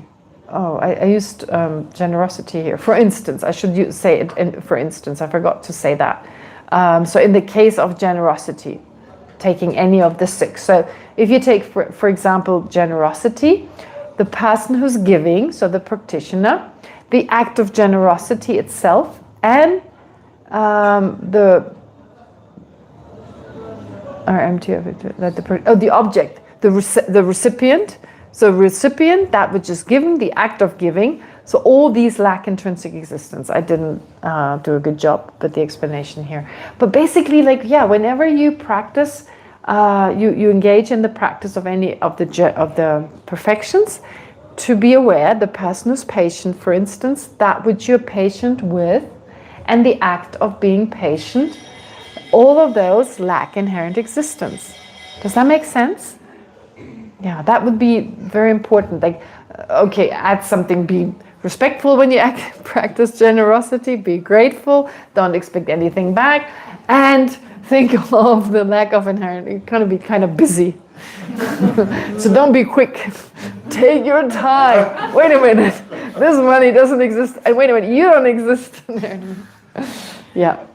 So of course, they must be dedicated to one's own attainment of enlightenment for the welfare of all sentient beings. All right. So this is in one commentary on, I got this from a commentary on Precious Garland, that this is mentioned in there. The first 3 perfections, generosity, morality, and patience, are said to primarily belong to the method aspect of the path. We talk about method, the vast aspect, method aspect versus wisdom. So called the vast because it embraces boundless activities for the benefit of others. The last 2, meditative absorption and wisdom, mainly belong to the wisdom aspect, called the profound because it penetrates the nature of reality. And diligence is counted among both. It belongs to both because it strengthens and sustains the vast practices of method while also supporting the profound realization of wisdom. Okay, so these are the perfections in general, just the perfections. And again, we can practice each one of them. Okay. Compassion here refers to great compassion, an affectionate mind directed towards all sentient beings, wishing them to be free from every form of suffering, its causes, and all limitations, together with a heartfelt wish to personally help them attain this freedom. Okay? It cares for all sentient beings equally, seeing no distinction, for all are the same in seeking happiness and longing to be free from suffering. You need to understand that. The differences between us are so superficial. I find that very helpful when I think back when I was like a teenager, for instance. And people don't just do that when they're teenagers. They do that their whole life. When I was a teenager, there were certain things I liked and certain things I didn't. So I'm saying this in a funny way, but I guess, when you're a teenager, when you're a punk, you like punks. When you're funk, you're a funk. I don't even know what that means. There are these different, a funk, a punk, a hippie, what do you call it? Pardon? A rap? There are raps? Okay. What are the ones who, goth, the ones who wear only black, right? Goth. Oh yeah, so it's like, you seek those people, listen to you, something you have in common with them. Listening to the same music, or dressing the same way, liking the same clothes, and so forth, right? In high school, does that make sense? Or if you're a nerd, you seek other nerds, or whatever, right? Whatever it is. It's so random, because I know from a lot of my classmates, they sought out the people who were from the same area in Tibet. So it doesn't have to be, right? It's kind of like, this is traditional in Tibetan culture. Makes sense, because when you think back in Tibet, 100 years ago, the different valleys were separated from mountains. It was sometimes difficult to get from one valley to the next. So they were geographically very isolated. And their language often developed differently. So you would go from one valley to the next and they spoke a different language.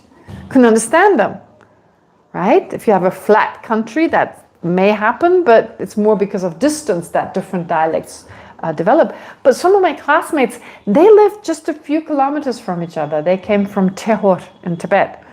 So one of my classmates, he lived from the other monks from Tehor, not that far away, a few hours away. He spoke a totally different dialect that none of my other classmates from Tehor understood. They didn't understand.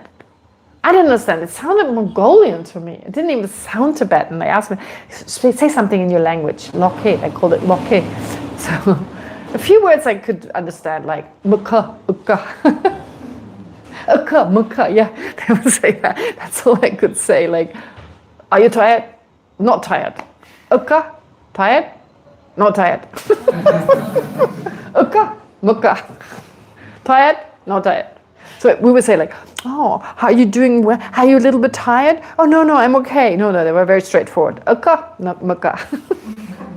So with each other, I would hear them say that. And I was like, what does that mean? So that he would use as well. But he had this totally different dialect. So the point is, in Tibet, you were very much dependent on the people from your area, because just in terms of your language, you wouldn't understand. You would travel somewhere and you sought out those that spoke the same dialect.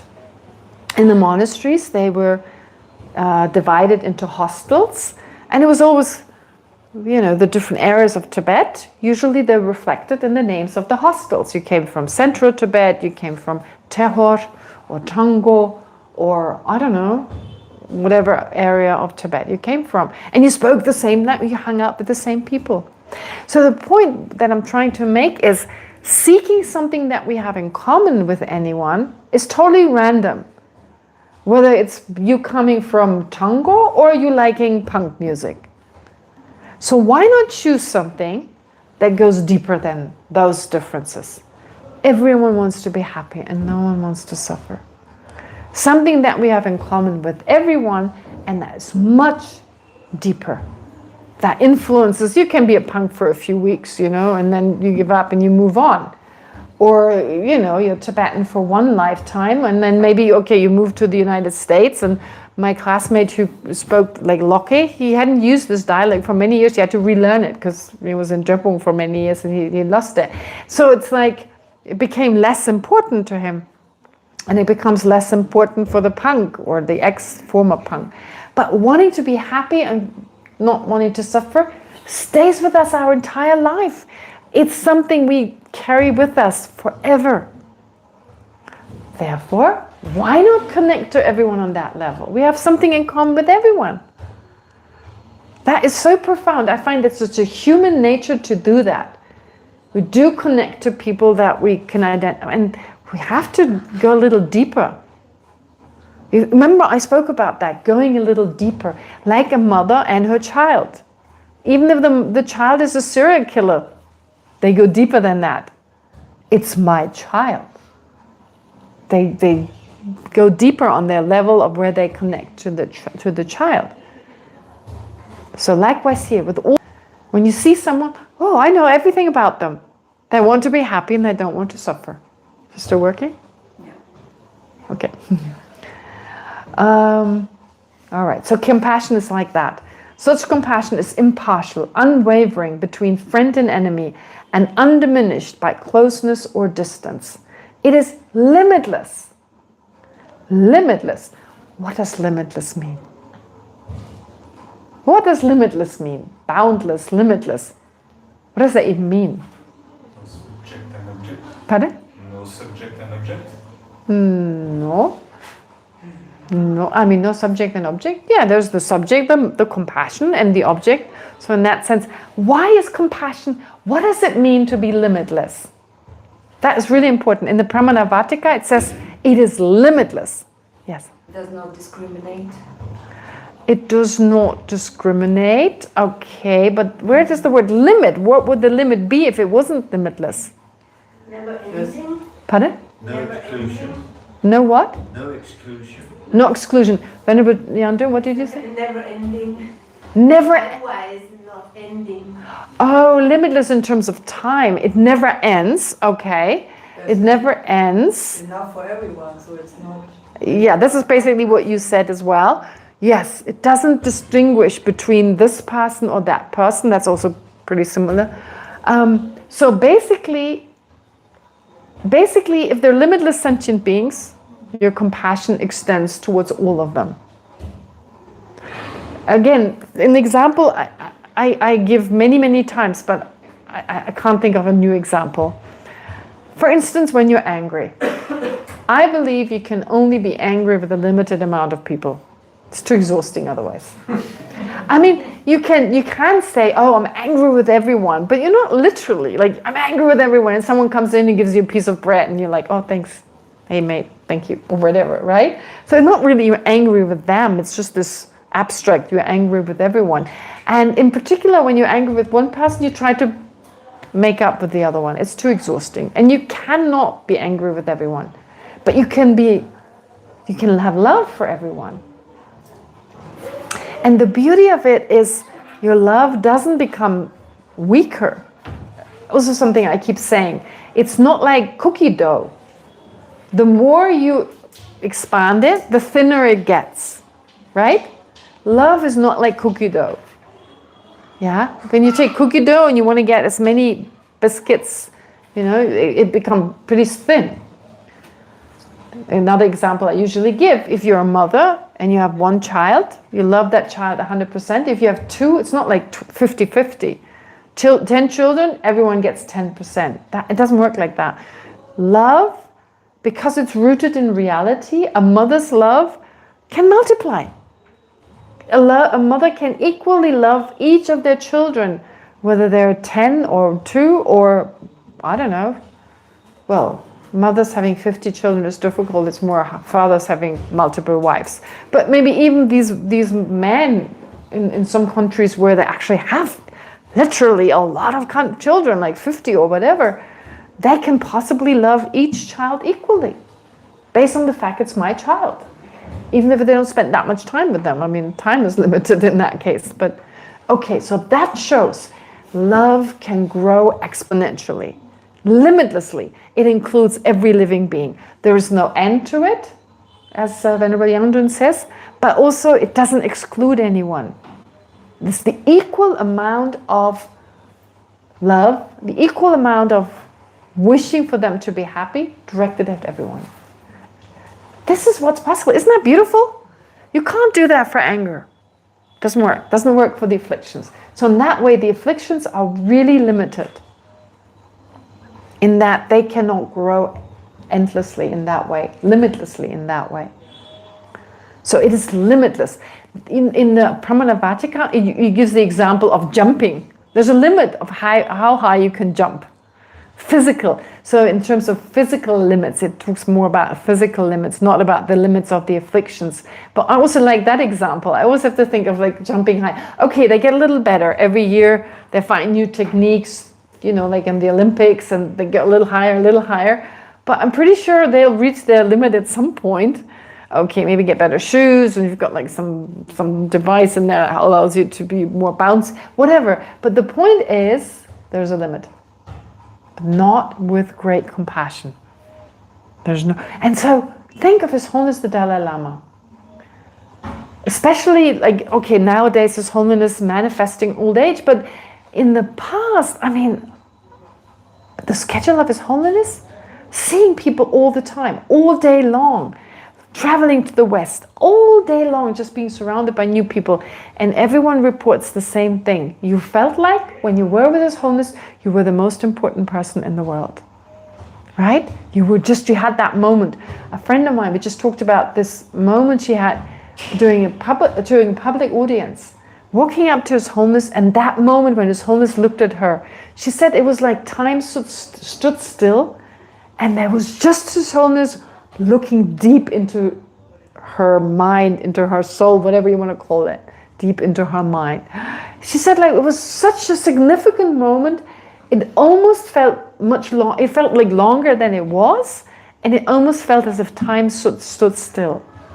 So His Holiness in that moment was giving all her love to this person because of loving all sentient beings, but having that encounter with her. I'm like me all day long, you know, even if I spend the whole day with you, I couldn't have that. Forget about one moment. See the difference? But we can all do it. His Holiness shows us we can all become like that. Who doesn't want to become like that? Raise your hand. No, of course not. We can all do this. So it's limitless, extending protection and care to every sentient being, every being, as tenderly as to an only child. When sustained by wisdom, it becomes the most effective means for bringing genuine benefit to others. All right. So maybe take some questions if you have questions. We could do some question and answer, but otherwise I'll continue. If there aren't any, let me check. Okay. Okay. Where is it? I guess I'd start. Linda asked a question, but that was related to what Jimmy said. So Jimmy says, I used to be a beggar. Huh? I used to be a beggar. The most amazing thing was the variety of shoes and feet. Well, that's interesting. I never knew before. Most people don't know it from experience. Yeah, oh my God, you have no idea what it feels like, right? To be begging at the street. Alex Bersam, he goes on to say, Alex Bersam calls them 6 far-reaching attitudes. 6 far-reaching attitudes. That's also a beautiful term, but the Tibetan actually means to reach beyond. I mean, it's that parudu, as in like going to the other shore or to the other side, over there. But okay, yeah, 6 far-reaching attitudes. That sounds familiar. I think I've seen that probably in some of his writings. Okay, any questions? If not, don't worry, but I can just go on. No? Yeah, they're not really difficult. No questions? Okay, all right, fair enough. I'll just go on. Okay. Now, the next verse, it talks about the temporary benefits of practicing the 6 perfections. So what benefit do they have? Of course, the ultimate benefit is enlightenment. We've talked about what they refer to, and now how do they affect us? Generosity brings resources, morality, happiness. That's a very famous quote, also from the Precious Garland. I guess if you know the Tibetan version, you recognize it more.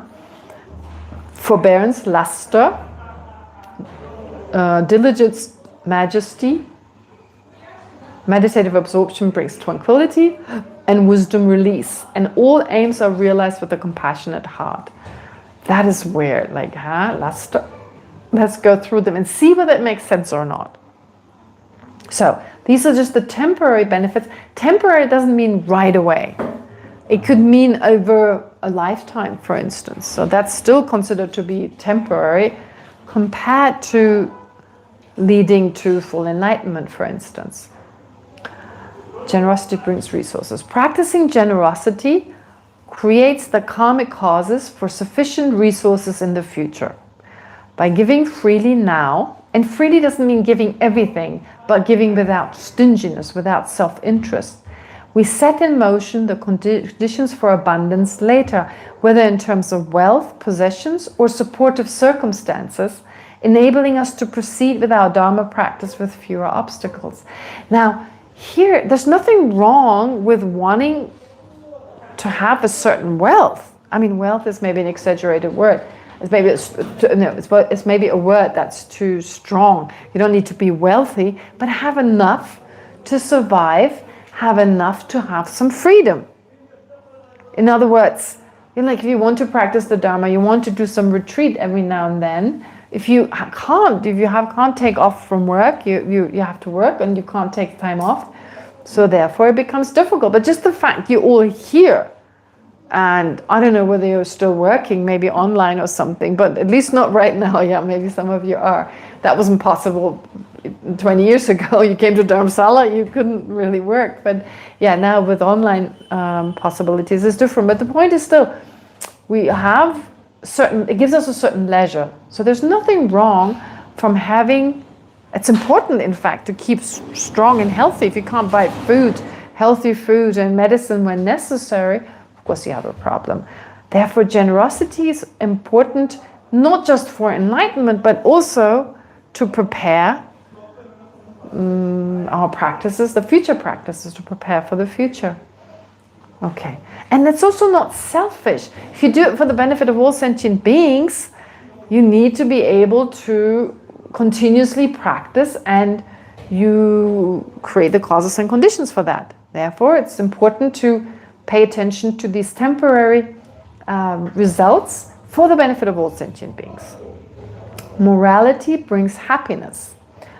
Practicing morality, refraining from harmful actions of body, speech, and mind, removes the causes of guilt, conflict, and negative karmic results. So this discipline brings peace of mind, harmonious relationships, and favorable rebirth. Rebirth not in states where you have little freedom. For instance, in the Preta realm or the animal realm, very difficult to practice the Dharma there. Planting the seeds for both inner contentment and outer happiness. I'm saying that animal realms in general. Most dogs and most animals are not pets. They live in the wild, and anyway, they don't have the same intelligence. They can be very intelligent, but I've never come across a meditating dolphin. I don't know whether they're meditating or not. I'm kidding, but it doesn't seem. There are intelligence, of course, but in comparison to what we can do as humans, no, I don't think they can go as far. So, but it's debatable. If you have a question regarding that, I can see the question mark slowly slowly kind of growing. No, you can go ahead if you want, No, but think about it. I just thought about this dog in the main square who's like sitting there and meditating. Oh. But I think it only looks like it's meditating. Maybe it's just, chilling. All right, so, but in general we say, so therefore, happiness, when we hear happiness, that seems so selfish, first of all, right? And I've just had a conversation with a friend of mine that was so interesting. You know, like we talk about happiness here and there. And then you talk to people who say, I don't want to be always happy. This weird thing about Buddhism, you know, they always talk about happiness. I don't always want to be happy. I think that's the funniest statement ever. Because I'm wondering, are these people waiting to be suffering? As in like, okay, I'm not going to eat today because I want to suffer. Or I'm not going to have a shower today because I want to suffer. Or I'm not going to entertain myself, as if like people are not trying to avoid suffering all the time. Right? I mean, like, of course, when suffering comes and you feel better afterwards, you know, you look back and you go, oh, it was good I was having that problem because now I feel better. But it's not like when you're suffering, I want some more, you know, more of that physical pain. So it's like people say, yes, they want to suffer, but then they always try to avoid suffering. I mean, just, you know, when you sit there, okay, if you want suffering, don't move. Okay, from 4 to 6, don't move. Nobody's going to do that. You know, it's like the pain starts. Oops, you move position. Right? We try to avoid it. And who starves themselves just to experience a little bit of suffering? I'm not going to eat because I love to be hungry. No one does that. You feel a little bit hungry, you eat. So this claim, I don't want to be free from suffering. Prove that to me. Prove it.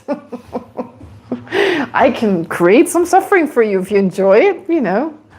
Yeah, but you see, it's not really literally true. We say, okay, suffering can be helpful. That is true. Suffering can be used to overcome suffering in the long term. We use it as a means. That's different to saying, I want to always suffer until the end of time. right? So it's like, yeah, you utilize suffering on the path. You become stronger, become more compassionate.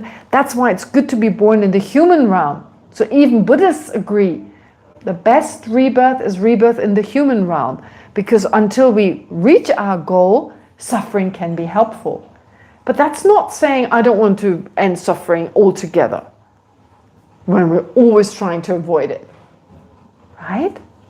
Okay, so happiness, that's the next thing. Talking about happiness, I mean, it's not like the happiness from buying something on Amazon and just getting it, like, whoa, that's just short-lived, right? That's so short-lived. It's more of a happiness that comes from within, that doesn't depend on external things, that inner peace. And I have met people, in particular in the West, who say, I feel guilty to be happy. There's so much suffering in the world. I feel guilty if I feel happy. That's a bit like a doctor saying, I don't want to be healthy. There's so many sick people, you know? Yeah, I want to be a doctor, but actually that means I have to be healthy, and I don't want to be healthy because I feel guilty. Huh? Right? You want to be a doctor, you want to help people, you have a responsibility to be healthy. So if we want to bring happiness to others, we have a responsibility to be happy. I'm not saying be happy all the time. I'm not saying that. But if you find the means to find happiness, because a happy person is calm. A happy person has more energy. And again, I'm talking about this inner happiness. If you're happy, it's not like, oh, I need to find a solution to my problems.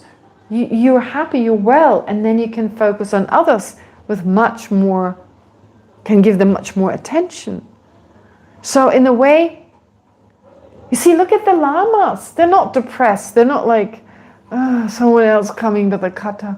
No, they're like, no, they're really happy. They're happy, they can benefit others. They embrace it. I mean, it's their happiness that, it's their happiness that gives us happiness in a way, right? If they were terribly depressed, it wouldn't be very inspiring. Oh, they're Buddhist practitioners, they just need their antidepressant medicine. It wouldn't be very inspiring for us. You want someone to be happy, and if they're happy, we feel, oh, it's working, the Dharma is working. What are they doing? I want to do the same thing. So you see, if you follow the universal vehicle, it's you have to be happy. It's almost like you can't force it. It's like saying don't sweat. You can't make your body right. Like, don't sweat. You can't really control that. So happiness, of course, doesn't just come on its own. You need to work towards it. But slowly over time, you can develop that inner happiness, and that is very beneficial for others. So why feel guilty? No, you can benefit others much more if you have inner peace, inner happiness. His Holiness is very inspiring for others because of his smile, because of that inner peace that you pick up on. If His Holiness were depressed, I don't think he'd, I'm not exaggerating here, I'm not trying to make a joke. If he'd just always be like, no way he'd have the same effect. So therefore it's important. Why feel guilty? That's like a doctor feeling guilty that they're healthy and can therefore benefit others more effectively. Okay, anyway, I've said it too many times, but I say a lot of things many, many times. I know you understood it the first time, but I want to convince you further. Yeah. All right. So morality brings happiness. Yes, so favorable rebirth, planting the seeds for both inner contentment and outer happiness so that the external circumstances are not full of obstacles, and of course internally there's a sense of contentment. Such stability and peace give us the foundation to engage in the Dharma without regret or distraction. Right? If you've done a lot of negativities, your guilt, your regret is a problem. Distraction would also be like if you're so unhappy, you're distracted. You can't function properly. If you've got a terrible toothache or whatever, I can be talking to you as an example. Okay, so that all makes sense. Patience brings luster. Lester here suggests radiance, inner beauty, dignity, or even spiritual glow. And again, this is helpful for others, having a certain radiance, if you like. And it's not that you look like Miss Universe or Mr. Universe. It's not about that. It's about something more than that. It's not about the shape of your face and so forth. There's something beyond that, or something other than that. Cultivating patience prevents anger, resentment, and agitation, allowing calmness and resilience to shine outwardly as a natural radiance. So, this idea that our mind affects our body, I think it's, well, first of all, mind and body are closely connected due to the energy that the mind is connected to, and our body is made of energy as well, so it makes sense that there's an interaction. From a Buddhist point of view, it's mind over body. Mind over body. Of course, we can get sick when we have brain damage. We can mentally maybe not do the same as before, but if you train your mind, then you can even go beyond that. Didn't I mention the nuns project here? Did I mention the nuns project in this class? I did, right? These nuns in the United States, that they found this particular order, and many of them had Alzheimer, but because of what they did and all their activities, they had the symptoms, the physical symptoms, but they never manifested. These nuns were as bright as a whatever candle. No, that's not a good word. They were as fit as a sneaker. We say that in German, but that doesn't make sense. Whatever. They were really bright. They were really sharp, very sharp. No, they didn't forget anything. So therefore, so the mind, if we really utilize it in the right way, you can go beyond your body, for instance. And what's interesting is, for instance, the analogies you can use. Food. Take food. I mean, our mind, every thought we think is like mental food. Similar to food we eat. What we eat right now influences how we smell. It influences, I don't know, how we feel later on. It influences how, in the long term, how resilient we become. If there's a particular, I don't know, a virus or something, certain food we may eat, it could actually give us more, it can strengthen our immune system and so forth. So it's not surprising, and it doesn't have to have an effect right away. Certain foods you eat right now, it's not like right away there's an effect. It may last many years, it may take many years. What you eat as a child may have an effect on you as you grow older, and so forth.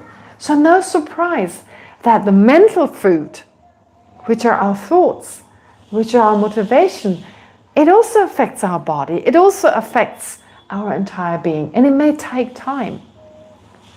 Yeah. So with the food, we have no problem with that. Your teeth, for instance, whatever you ate as a child, you ate a lot of sugar. As an older person, you're more likely to lose your teeth. Versus my classmate, one of my classmates, when he studied at Drepung. So the dentist at Hubli in that area, they came to see him one day after he'd gone to see the dentist. So all his teeth were perfect because he never ate sugar as a child. So they wanted to get a print from his teeth to show at the dental clinic, because he had perfect teeth, and he had never brushed his teeth when he was a child. He brushed his teeth the first time he came here. His teeth were perfect, not a single cavity or anything. So the food he ate was a high altitude, but he never ate sugar. So you see, what we eat when we were children has an effect on him. I mean, I guess even now he's back in Tibet. He did spend 6 years in a Chinese prison because they sent a photograph about it. He sent a photograph about a non-violent protest to Dharamsala. Caught, prison, 6 years. I don't know what his teeth are like right now, because they was definitely tortured. But now he's back at home. He has no freedom. He cannot go to hospital. He's not allowed. Usually we don't know that political prisoners, when they're freed, They have no freedoms. They're not allowed to go to hospital. And because he's definitely sick, I guess the Chinese government, sorry, this is very political, but I guess the Chinese government is hoping he's dying on his own at home and not in a prison. Anyway, and I cannot even be in contact with him. It's too dangerous for him. The point is, besides that, okay, that's just to not forget the situation that's going on in Tibet right now. But besides that, yes, so what he did as a child has a large impact on him as an older person. Once he's like, I don't know, 70, 80, whatever, I don't think he needs fake teeth. Okay? So no surprise, if you practice patience now, it has an effect on you later. And something about morality, here it only mentions happiness, but morality is said to bring on a wonderful smell. Right? It's like a very clean body. I mean, a pure body manifests itself. So a pure body. And you know what? I tell you a story, a beautiful story. And this is true. I've heard from the bodyguards of His Holiness. In the past, when His Holiness was traveling more, I mean, like going to back and like meeting people and so forth, wearing shoes. I mean, nowadays he wears flip-flops a lot. But I guess also going outside and maybe having to walk, I don't know, to some of the institutions and so forth, he wore shoes. And after a long day of walking, I've heard the bodyguards, His Holiness left his shoes outside of his room, and they took the shoes and they smelled, and they said it was the best smell. I love that. You know, everyone took a swift, like, right? Like a whiff. Oh, shoe of His Holiness. That smell. That is it's said to be, I mean, of course, we have different smells and so forth, but some people, especially like when they pass away, for instance, they say when they're in the clear light, the lamas in the clear light, there's a wonderful smell, there's a pure smell. That's the smell of morality. So just as you eat certain foods and so forth, that may have an effect, but your actual body smell comes from our thoughts. Isn't that beautiful? You can affect that. Maybe not in this life, but in your next life you can. So I love this story of His Holiness's shoes. Right? Okay. Anyway, it's time to leave it. Okay, so patience brings luster. We'll continue with that. All right. Okay. So this was nothing difficult. It wasn't difficult, but I think it doesn't have to always be difficult. We need to balance difficult parts and things that are relevant and all makes sense, hopefully, in the larger picture of like taking the difficult ideas and bringing them together with these ideas. All right. Anyway, let's dedicate.